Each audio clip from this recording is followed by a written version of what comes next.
Hello, everyone. My name is Kamal Heidari from Victoria University of Wellington in New Zealand, and thank you so much for joining me for my presentation. Today, in this presentation, I would like to talk about how AI is redefining input in L2 learning, from comprehensible input to contextually conscious input.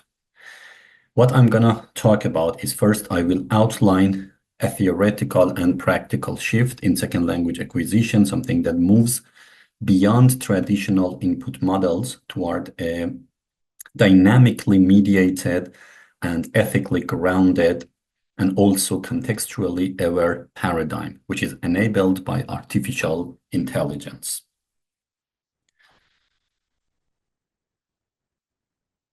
To understand where we are heading, we must first acknowledge where we have been. For decades, Stephen Krashen's input hypothesis has served as a cornerstone of communicative language teaching. The notion of comprehensible input, which is also known as I+1, has rightly emphasized the necessity of meaningful, slightly challenging language exposure for acquisition. And its enduring influence on pedagogy is undeniable. However, as we operate in an increasingly digital and heterogeneous learning landscape, the model reveals critical limitations. Traditional input frameworks often rely on static proficiency modeling, apply a uniform approach to linguistic simplification, and fundamentally treat the learner as a passive recipient. In a globalized multilingual world, these limitations hinder our ability to address the complex real-time demands of language development. So, this is where artificial intelligence announces a paradigm shift. In other words, we are transitioning from static exposure to dynamic intelligence mediation.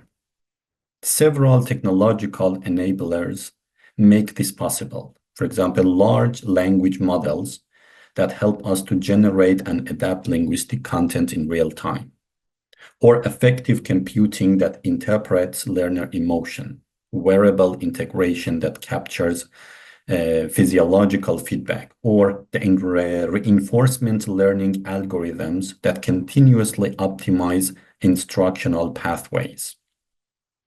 Crucially, under this new paradigm introduced by artificial intelligence, input is no longer just delivered to the learner. Instead, it is co-constructed through a continuous adaptive dialogue between the learner and the system.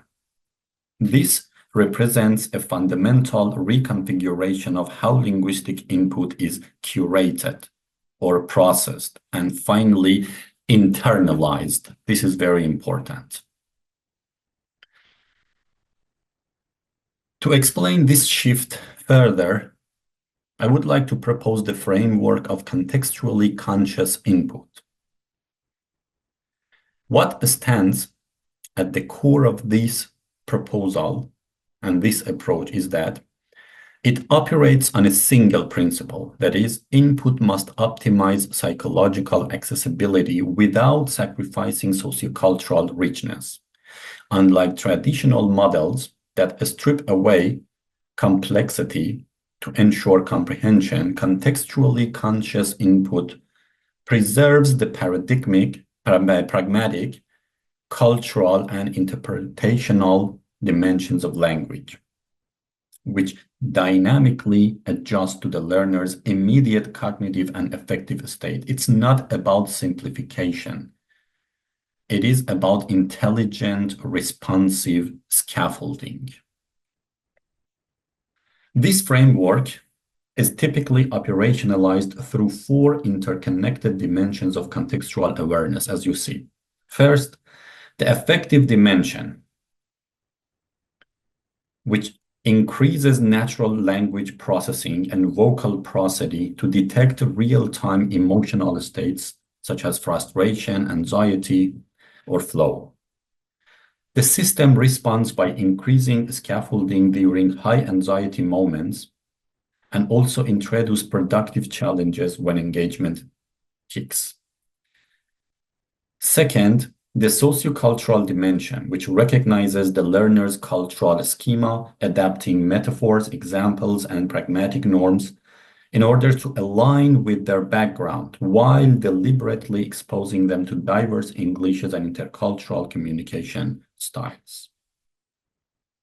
The third dimension is temporal cognitive dimension, which explains rhythms and working memory thresholds in order to adjust task complexity based on time of day performance patterns, and also pause or rephrase when cognitive load is maximized.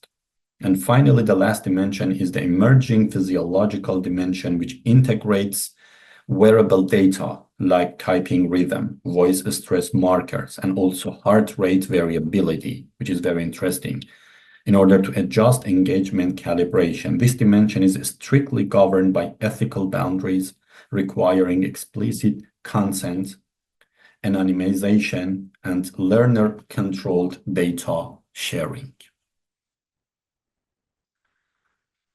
Beyond structural and lexical input, generative AI enables the simulation of authentic, socially nuanced communication. These systems can construct role plays featuring varied speech acts across cultural contexts, simulate diverse interlocutors to build sociolinguistic flexibility, and also intentionally embed what I call productive friction. The guiding pedagogical principle here is authenticity without overwhelm. As an example, a learner preparing for academic seminars might engage with AI-generated dialogues that incorporate hedging language, culturally specific turn-taking cues, and pragmatic markers. Importantly, the system adjusts these features in real life, responding to the learner's confidence indicators to ensure that complexity remains within a productive rather than just paralyzing range. However, this pattern, this trajectory is not without challenges. We must actively navigate what I call the personalization paradox. Over-personalization risks creating linguistic echo chambers, shielding learners from the very diversity they will encounter in real-world communication. In order to reduce this and deal with this challenge, systems must incorporate algorithmic diversity injections and scheduled exposure to different accents, registers, and cultural perspectives. Likewise, we must carefully distinguish between productive friction and demotivating frustration. Growth requires manageable challenge, which necessitates co-calibration with teacher input and learner self-reporting mechanisms. In addition to that, algorithmic bias and representation remain pressing concerns.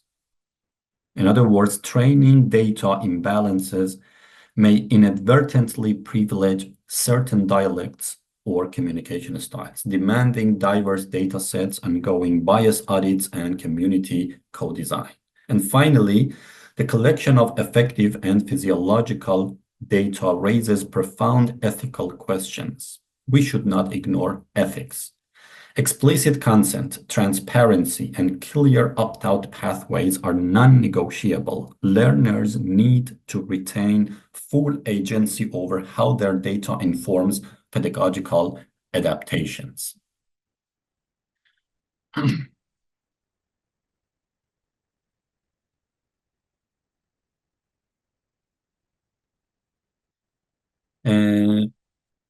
Addressing these challenges requires robust ethical design frameworks grounded in human-centered principles. Transparency and explainability must be foundational. Learners and educators need to access clear logs explaining why an AI system modified specific input, avoiding black box adaptations that undermine pedagogical intentionality.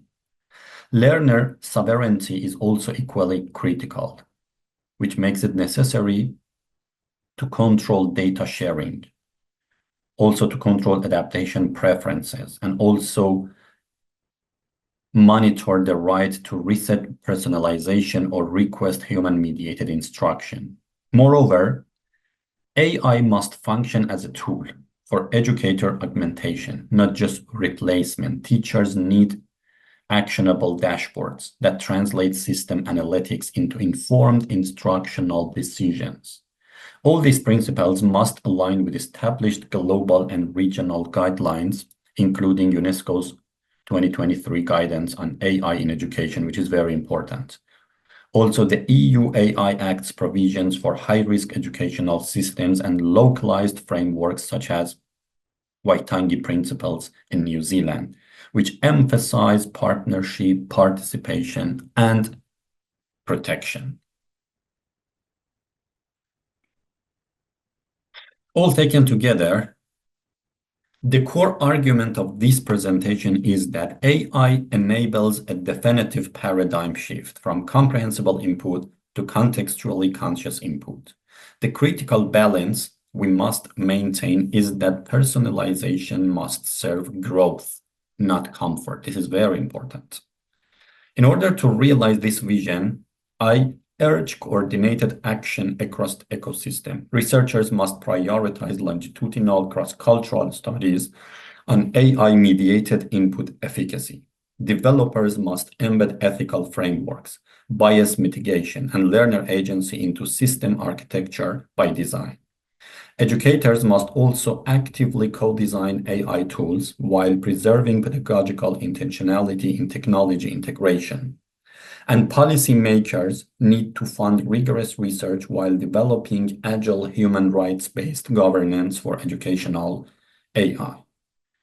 And finally, our future vision should be AI systems that do not just teach language, but honor the whole learner, fostering not only linguistic proficiency, but also confidence, identity, and intercultural humanity. Thank you so much for your attention, and this is the end of my presentation.